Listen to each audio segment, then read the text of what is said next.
Le Boeing 777 de Malaysia Airlines s'est volatilisé dans la nuit du 8 mars entre l'est de la Malaisie et le sud du Vietnam.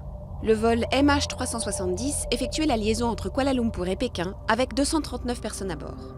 Le Boeing 777 a décollé à 0h41 heure locale et atteint une altitude de croisière de 10 700 mètres. Le contact radar a été perdu vers 1h30. Les relevés de vol laissent supposer que l'avion a suivi une route de 25 degrés en direction du point de cheminement Igari. À mi-chemin entre la Malaisie et le Vietnam, l'avion a changé de cap vers l'ouest à l'opposé de son plan de vol. L'opérateur de satellite Inmarsat et le bureau britannique d'enquête sur les accidents aériens ont conclu que le MH370 a volé dans le couloir sud et que sa dernière position se trouvait au milieu de l'océan Indien. Lundi 24 mars, Malaysia Airlines a confirmé que l'avion était tombé dans le sud de l'océan Indien et qu'aucune personne à bord n'avait survécu.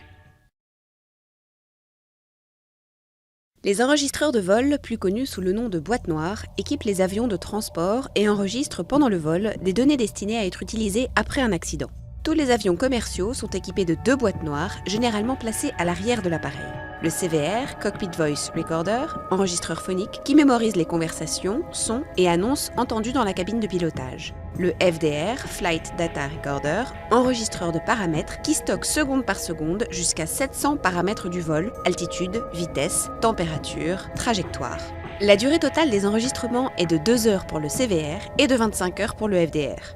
Les boîtes noires sont conçues pour protéger les relevés en cas de chute, feu intense ou immersion jusqu'à 6000 mètres de profondeur. Elles sont chacune équipées d'une balise pour aider les recherches en mer. Celle-ci émet un signal qui se propage dans l'eau sous la forme d'une impulsion toutes les secondes pendant une durée d'au moins 30 jours.